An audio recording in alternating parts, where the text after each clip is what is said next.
हाँ जी, तो कल हमारा पिट्यूटरी ग्लैंड का डिस्कशन चल रहा था। आई होप वहां तक आपने पढ़ लिया होगा। पिट्यूटरी ग्लैंड के बारे में ये समझा था कि it is master endocrine gland और उसके दो लोब्स होते हैं, एक उसका एंटीरियर लोब होता है और एक उसका पोस्टीरियर लोब होता है, राइट है। मतलब दो पार्ट्स में डिवाइड होता है बेसिकली आप लोगों के लेवल पर। वैसे एक इंटरमीडिएट लोब भी होती है, बट आप सिर्फ एंटीरियर और पोस्टीरियर लोब बोलेंगे।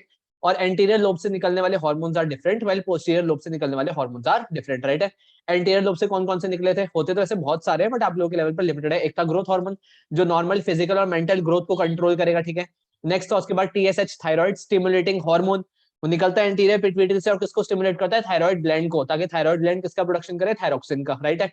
एटीसीएच किसका एसीटीएच किसका प्रोडक्शन करता है या फिर किसको स्टिमुलेट करता है, एड्रेनल कॉर्टेक्स को, कि वो अपने कॉर्टिकल हार्मोन्स को सीक्रेट करे। और गोनेडोट्रोपिक हार्मोन्स ये भी एंटीरियर पिट्यूटरी से निकलते हैं और ये दो टाइप्स के होते हैं, FSH and LH, follicle stimulating hormone and luteinising hormone. इनका काम क्या होता है, गैमीट्स का प्रोडक्शन करवाना, मेल्स में भी और फीमेल्स में भी, राइट है। यहां तक का डिस्कशन हमारा कल कवर अप हो गया था। अब बात आती है पोस्टीरियर लोब की, कि पोस्टीरियर लोब से कौन सा हार्मोन्स निकलते हैं, उनका रोल क्या होता है। तो पहले पोस्टीरियर लोब से निकलता है एडीएच, एंटी डायूरेटिक हार्मोन, जिसका alternative name is also vasopressin. इसका डिस्कशन हमने भी करा था एक्सप्रेशन में, अगर आपको याद हो। एडीएच असल में क्या काम करता है, बहुत अच्छे से बात को सुनना। इसका मेन रोल होता है आपकी बॉडी में वाटर को रिटेन करना या फिर एक्सेस लॉस ऑफ वाटर को प्रिवेंट करना। अगर आपको याद हो तो यूरिन फॉर्मेशन के प्रोसेस में 3 स्टेप्स होते हैं, कोई बता सकता है कौन से। The three steps involve in the process of urine formation, क्या नाम था उनका। Sir ultra filtration and sir selective reabsorption and sir tubular secretion, right है। तो अल्ट्रा यस फिल्ट्रेशन सर। के टाइम पर बहुत सब कुछ फिल्टर आउट होकर कहां पे आ जाता है, किसके अंदर, पीसीटी के अंदर। अब पीसीटी के अंदर वाटर बहुत सारा आ जाता है, बट वो वाटर हमारे लिए वेस्ट नहीं है, because water has to be retained by the body, because our body is mainly made up of 70% water, right है। कोई दिक्कत नहीं है। तो वाटर को लॉस होने से बचाने के लिए, फिर एब्जॉर्ब करवाने के लिए कौन सा हार्मोन रिस्पॉन्सिबल होता है, ADH, anti diuretic hormone. Anti का मतलब क्या होता है, अगेंस्ट। डायूरेसिस का मतलब क्या होता है, urine production. Diuresis is a technical term which means what, urine production. तो जो यूरिन प्रोडक्शन को या फिर वाटर लॉस को रोके, नॉट एक्जैक्टली यूरिन प्रोडक्शन, उसको आप बोलोगे वाटर लॉस। तो वाटर लॉस को prevent, diuresis means water loss होना, तो वाटर लॉस को प्रिवेंट करेगा, ये आपकी बॉडी में से वाटर को लॉस होने से रोकेगा। तभी इसका नाम क्या, एंटी डायूरेटिक हार्मोन, राइट है। कोई दिक्कत तो नहीं है। नेक्स्ट हार्मोन है उसके बाद ऑक्सीटोसिन। ऑक्सीटोसिन का भी एक ऑल्सो ऑल्टरनेटिव नेम होता है पिटोसिन, है ना। पिट्रेसिन बोलते हैं, पिटोसिन बोलते हैं, लेकिन वो आपके सिलेबस में नहीं, आपको सिर्फ ऑक्सीटोसिन नाम ध्यान रखना है। अब ऑक्सीटोसिन के दो काम होते हैं, दो काम। जब फीमेल डिलीवरी देने वाली होती है टू द यंग वन, जिसके लिए टेक्निकल टर्म होता है पार्चुरेशन, मतलब जब बच्चा पैदा होने वाला होता है, तो यूट्रस के अंदर होता है बच्चा, है ना, यूट्रस में, which is the female reproductive tract, uterus में बच्चा होता है।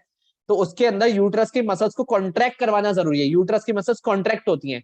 और यूट्रस की मसल्स को कॉन्ट्रैक्ट करवाने के लिए जो हार्मोन रिस्पॉन्सिबल होता है उसका नाम होता है ऑक्सीटोसिन। इसी वजह से इसको बर्थ हार्मोन भी बोलते हैं, मतलब चाइल्ड बर्थ के टाइम पर ये रिलीज होता है। और एक और काम होता है इसका, ये मेमोरी ग्लैंड के अंदर कॉन्ट्रैक्शन क्रॉस करवाता है। जो मदर के अंदर होते हैं ना मेमोरी ग्लैंड्स होते हैं, ब्रेस्ट के अंदर मेमोरी ग्लैंड्स प्रेजेंट होते हैं, तो ये मेमोरी ग्लैंड्स का कॉन्ट्रैक्शन क्रॉस करवाता है ताकि मिल्क का इजेक्शन हो सके।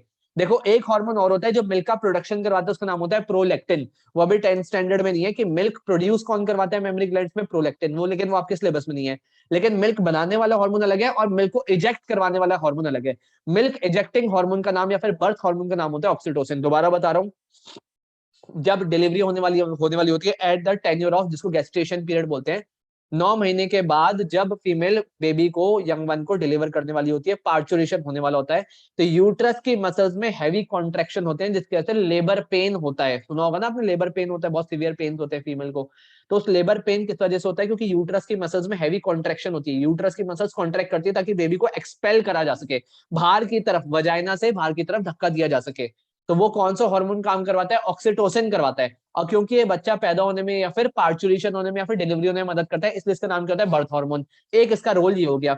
दूसरा इसका रोल ये होता है कि जो मेमोरी ग्लैंड्स होते हैं उसके अंदर ये कॉन्ट्रैक्शन को कॉज करवाता है। मेमोरी ग्लैंड्स के अंदर भी कॉन्ट्रैक्शन, इसका मेन काम होता है कॉन्ट्रैक्शन करवाना मसल्स का।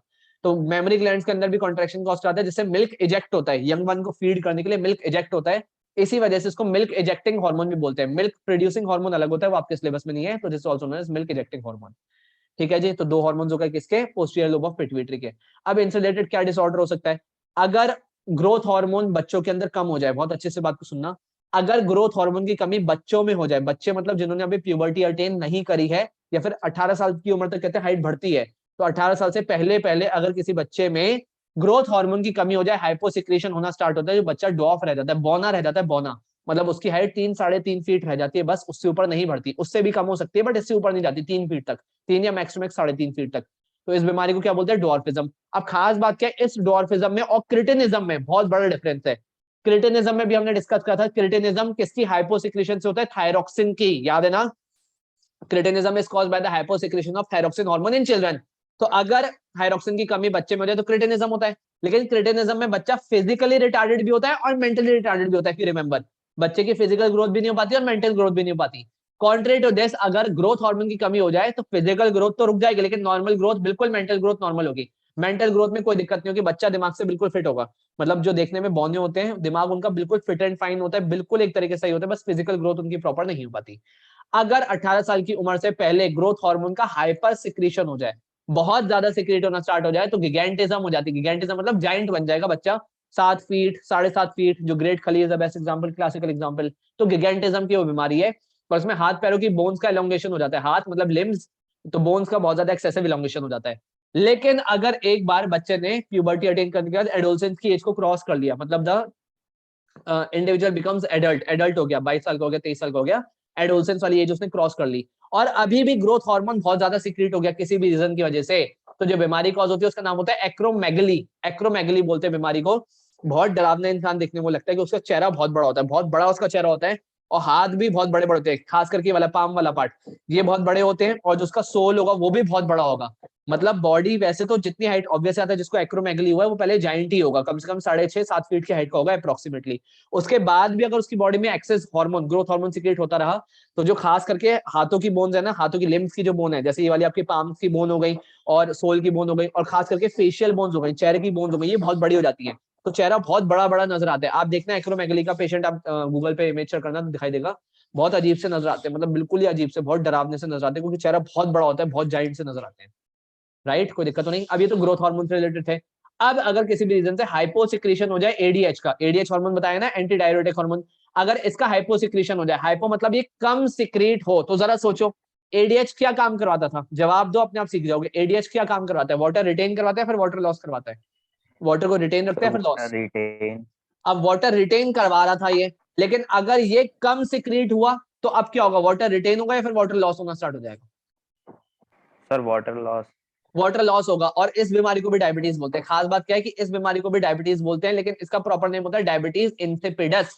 उसका नाम क्या था, डायबिटीज मेलिटस। अगर इंसुलिन हार्मोन की कमी होती है, that is known as diabetes mellitus, rather this is known as what, diabetes insipidus. इसमें ग्लूकोज से रिलेटेड कोई भी एस्पेक्ट नहीं है, ग्लूकोज का इसमें कोई मतलब नहीं है, बस वाटर का लॉस बहुत ज्यादा होगा यूरिन के फॉर्म में, और क्योंकि वाटर का लॉस बहुत ज्यादा होगा यूरिन की फॉर्म में, तो पेशेंट को बहुत ज्यादा एक्सेसिव थर्स्ट लगेगी, और बॉडी डिहाइड्रेटेड फील होगी। डिहाइड्रेटेड का मतलब क्या होगा, आपकी स्किन सूखी सूखी सी होगी, गला सूखेगा बहुत ज्यादा, मुंह बहुत ज्यादा सूखेगा, जो उसके सिम्टम्स होते हैं। तो ग्लूकोज का इससे कोई लेना देना नहीं है, मतलब ये बात नोट के फॉर्म में डाली हुई है कि डायबिटीज इंसिपिडस का डायबिटीज मेलिटस से, दैट इज ग्लूकोज के मेटाबॉलिज्म से कोई भी लेना देना नहीं है, यहाँ पे सिर्फ वाटर के मेटाबॉलिज्म की बात हो रही है, वाटर को बॉडी में स्टोर करने की बात हो रही है, रिटेन करने की बात हो रही है। आया समझ में। तो this was all about the entire hormone जो हमारे सिलेबस में आ रहे हैं। अब नेक्स्ट इसके बाद फीडबैक मैकेनिज्म। फीडबैक का मतलब क्या होता है बताओ, सुना होगा ये, फीडबैक तो पता होता है, फीडबैक फॉर्म भरवाया जाता है, क्या मतलब होता है फीडबैक का, कि आप किसी के बारे में अपना रिस्पॉन्स दे रहे हो, यही मतलब होता है कि वो कैसा पढ़ाते हैं, अच्छा पढ़ाते हैं, बुरा पढ़ाते हैं, या फिर जो भी किसी भी चीज का फीडबैक, आपने कोई प्रोडक्ट खरीदा मार्केट से कि वो प्रोडक्ट अच्छा है बेकार है, क्वालिटी उसकी अच्छी है बेकार है, यही फीडबैक होता है। इसी तरीके से हमारी बॉडी में भी हार्मोन्स भी सेल्फ रेगुलेट होते हैं। जरा सोचो, आपको अपनी बॉडी को कमांड तो नहीं करना पड़ता, नहीं ग्रोथ हार्मोन सिक्रिएट करो या फिर इंसुलिन सिक्रिएट करो, वो अपने आप सिक्रिएट करती है। तो इसी को बोलते हैं फीडबैक। फीडबैक मतलब एक नॉर्मल बैलेंस कंडीशन मेंटेन करना किसी भी हार्मोन की, that is known as feedback mechanism. Normal balance condition, ना तो ज्यादा हो या फिर कम हो। अब ये रेगुलेट कैसे होती है, मतलब कैसे कंट्रोल होता है, तो इसमें दो पार्ट होते हैं, एक होता है पॉजिटिव फीडबैक और एक होता है नेगेटिव फीडबैक। पॉजिटिव फीडबैक का मतलब क्या हुआ, आप किसी को प्रमोट करो, हाँ बेटा आप बहुत अच्छा काम करो, जैसे मुझे लगेगा कोई बच्चा पढ़ने में बहुत अच्छा है, और मैं उसको प्रमोट करूं कि हाँ बेटा बहुत अच्छा पढ़ रहे हो, अब इसके बाद तुम ये करना ये करना, मैं उसको पाथ बताऊं कि इसके बाद आप 11th में ये करना ये करना, तो मैं उसके काम को प्रमोट कर रहा हूँ, उसके काम को फेवर कर रहा हूँ, है ना। तो दिस इज पॉजिटिव फीडबैक। और नेगेटिव फीडबैक क्या है कि कोई बच्चा बदमाशी कर रहा है, सिगरेट वगैरह पीता है, एडोलसेंस में करते हैं बच्चे यूजुअली, है ना, सिगरेट पी रहा है, गाली गलौज करता है, तो मैं उसको प्रमोट नहीं करूंगा, मैं उसको क्या करूंगा, क्रिटिसाइज करूंगा कि तू गलत कर रहा है, सही रास्ते पे आ जा, तू गलत कर रहा है, तो ये नेगेटिव फीडबैक हो गया। मैं उसका नेगेटिव फीडबैक दूंगा कि ये गलत बच्चा है, मतलब गलत काम करता है, इससे दूर रहो। आ रही बात समझ में। अच्छे बच्चे का हर कोई पॉजिटिव फीडबैक देता है कि अच्छा बच्चा, इसके साथ बैठा करो, इसके साथ रहा करो, और नेगेटिव बच्चे का, बुरे बच्चे का हर कोई नेगेटिव फीडबैक देता है। इसी तरीके से हार्मोन्स के बारे में भी है। अगर हार्मोन्स का बढ़ा हुआ अमाउंट, अगर हार्मोन्स का बढ़ा हुआ अमाउंट उसके फर्दर सिक्रेशन को बढ़वाए, मतलब वो ऑलरेडी रिलीज हो रहा था लेकिन उसका रिलीज हुआ अमाउंट और फर्दर रिलीज को प्रमोट करे, that is known as positive feedback. इसका सबसे क्लासिकल एग्जांपल है ऑक्सीटोसिन का रिलीज होना। बताता हूं कैसे। जैसे डिलीवरी होने वाली होती है तो मदर के पोस्टीरियर पिट्यूटरी से, पोस्टीरियर लोब ऑफ पिट्यूटरी से ऑक्सीटोसिन ब्लड में आता है। अब वो ऑक्सीटोसिन ब्लड से होता हुआ यूट्रस की मसल को कॉन्ट्रैक्ट करवाता है। जैसे ही यूट्रस की मसल के अंदर थोड़ा सा भी कॉन्ट्रैक्शन होता है, वहां से नर्व इंपल्स तुरंत ब्रेन के पास जाती है फीमेल के, और वो जो इंपल्स ब्रेन के पास गई है वो और ऑक्सीटोसिन रिलीज करवाती है। मतलब ऑक्सीटोसिन का रिलीज हुआ अमाउंट और ज्यादा ऑक्सीटोसिन रिलीज करवाता है, and hence this is known as what, positive feedback. मतलब किसी हार्मोन का ब्लड में लेवल अगर उसके फर्दर रिलीज को प्रमोट करे, that is known as positive feedback rather than negative feedback. ज्यादा इंपॉर्टेंट है, बोर्ड में आता है। नेगेटिव फीडबैक का मतलब क्या हो गया, किसी हार्मोन का एक डिफाइंड लेवल से बढ़ा हुआ अमाउंट उसके फर्दर सिक्रीशन को सप्रेस कर दे, मतलब कम करवा दे, तो that is known as negative feedback. इसको फ्लो डायग्राम के फॉर्म में समझते हैं कि थायराइड ग्लैंड से थायरोक्सिन रिलीज होता है, लेकिन अगर थायरोक्सिन हार्मोन का अमाउंट बहुत ज्यादा बढ़ गया तो इसका बढ़ा हुआ लेवल सबसे पहले किसको टारगेट करेगा, हाइपोथैलेमस को, जो कि पिट्यूटरी को ऑर्डर देता है। असल में हाइपोथैलेमस आपके सिलेबस में नहीं है, बट हाइपोथैलेमस किसको ऑर्डर देता है, पिट्यूटरी को। तो हाइपोथैलेमस क्या करेगा, थायराइड रिलीजिंग हार्मोन को कम करवा देगा। एक्चुअल में पिट्यूटरी को भी एक हार्मोन या फिर एक ग्लैंड जो होता है वो कमांड देता है, उसका नाम होता है हाइपोथैलेमस, जो पिट्यूटरी को बताता है कि तुम अपने वो हार्मोन रिलीज करवाओ जो दूसरे ग्लैंड से हार्मोन रिलीज करवाते हैं। नहीं आया समझ में। थायराइड ग्लैंड थायरोक्सिन रिलीज करता है, लेकिन थायरोक्सिन रिलीज करने के लिए इसको कमांड कहां से मिलती है, पिट्यूटरी से। कौन सा हार्मोन, थायराइड स्टिमुलेटिंग हार्मोन। लेकिन थायराइड स्टिमुलेटिंग हार्मोन रिलीज करना है, ये पिट्यूटरी को कौन कमांड देता है, हाइपोथैलेमस। और हाइपोथैलेमस कौन सा हार्मोन रिलीज करता है, टीआरएच, थायराइड रिलीजिंग हार्मोन। ये thyroid releasing hormone anterior pituitary के पास जाता है और उसको बोलता है तुम टीएसएच रिलीज करो, थायराइड स्टिमुलेटिंग हार्मोन रिलीज करो। वो टीएसएच थायराइड के पास जाता है, उसको क्या कमांड देता है कि तुम थायरोक्सिन रिलीज करो। लेकिन अगर थायरोक्सिन का लेवल ब्लड में एक डिफाइंड लेवल से ऊपर बढ़ता है तो तुरंत थायरोक्सिन हाइपोथैलेमस के पास जाता है, उसको कहता है कि भैया मैं बहुत ज्यादा आ गया हूं ब्लड में, अब मेरी सिक्रीशन को रोक दो, क्योंकि मेरी सिक्रीशन थायराइड के कंट्रोल में है। और थायराइड को कौन कमांड दे रहे, पिट्यूटरी। तो और पिट्यूटरी को भी कौन कमांड देता है, आप कमांड देते हो। मतलब एक तरीके से आप सुप्रीम कोर्ट हो गए कि आप ही सबको कमांड देते हो। तो आप ही अगर ऑर्डर देना बंद कर दोगे तो मेरा रिलीज होना बंद हो जाएगा, क्योंकि गलती से अगर मेरा अमाउंट ज्यादा गया तो मेरे ज्यादा होने से बीमारी हो जाती है। तो हाइपोथैलेमस टीआरएच कम कर देगा, टीआरएच कम होगा तो अल्टीमेटली कौन कम रिलीज होना स्टार्ट हो जाएगा, टीएसएच। साथ के साथ थायरोक्सिन किसको और कमांड देता है या फिर किसके पास जाता है, पिट्यूटरी के पास, और उसको क्या कहता है कि भैया मेरा अमाउंट बहुत ज्यादा हो गया, अब थोड़ा कम कर दो, क्योंकि तुमने अगर टीएसएच रिलीज करा तो थायराइड मेरा और लेवल बढ़ा देगा। बात आ रही है समझ में। तो थायरोक्सिन का बढ़ा हुआ अमाउंट हाइपोथैलेमस को भी नेगेटिव फीडबैक देता है और पिट्यूटरी को भी नेगेटिव फीडबैक देता है, ताकि वो दोनों अपने अपने हार्मोन कम रिलीज करें, क्योंकि उन्हीं के हार्मोन अल्टीमेटली थायराइड ग्लैंड को कमांड कह रहे हैं कि तुम थायरोक्सिन रिलीज करो। तो this is known as negative feedback. आया समझ में, क्लियर हुआ, क्लियर है ये, आ गया समझ में what is negative feedback. Yes, sir. चलो गुड, बस इसी के साथ हमारा पूरा सिलेबस खत्म है, फाइनली हमारा सब कुछ खत्म है। अब आप लोगों के साथ मैं 10 ईयर्स शेयर करूंगा। What you have to simply do is 10 years आज ही आप रैप अप करें, एक दो दिन का हम गैप लेंगे, उसके बाद वापस से इन वन गो मैं आपको, अगर आपको नीड हो तो, अगर आपको लगे कि नीड है तो मैं आपको अभी या फिर जब आपके एग्जाम तो 26 अप्रैल से स्टार्ट होने हैं, तो एक बार हम 10 अप्रैल से वापस रिवीजन उठाएंगे, क्योंकि मुझे पता है कि आप अपने लेवल पर पढ़ोगे नहीं, सब चीजें ब्रेन वॉश हो जाएंगी। तो अभी will take a break for certain days, क्योंकि हो गया सिलेबस, हमने पढ़ लिया है वाला। और याद हो उत्कर्ष तो स्टार्टिंग से पढ़ रहा है, तो हमने ये टॉपिक स्टार्टिंग में भी पढ़ ली थी एक बार, सर्कुलेशन हमने स्टार्टिंग में पढ़ना स्टार्ट कर दिया था। डिक्लेरेशन बाद में आई थी कि सेकंड टर्म में आने वाले हैं, बट हमने पहले ही पढ़ लिया था। तो एक तरीके से तेरा तो थर्ड रिवीजन हो जाएगा। तो we'll start revising again on 10 April, एक बार दोबारा रिवीजन उठाएंगे। उससे पहले तुम्हारे टेस्ट जरूर हो जाएंगे, टेस्ट में बता दूंगा कब आकर देने हैं, तो टेस्ट जरूर दे जाना। और उसका 10 अप्रैल से एक बार दोबारा रिवीजन उठाएंगे, ताकि फ्रेश रिवाइज होगा आपको, तो आपको ज्यादा टाइम नहीं लगेगा, क्योंकि टीचर जब रिवाइज करवाता है takes less amount of time as compare to जब आप खुद रिवाइज करते हो। तो 10 अप्रैल से एक बार दोबारा केमिस्ट्री बायो में आपको रिवाइज करा दूंगा। हो गया फाइनली, सब कवर्ड अप है, राइट है। तो 10 ईयर्स आज कंप्लीट करो, कोई डाउट्स वगैरह मुझे बताना, एक बार डाउट सेशन कल रख लेंगे, अदरवाइज नीड नहीं होगी तो नहीं रखेंगे, राइट। चलो दिस ऑल फॉर टुडे।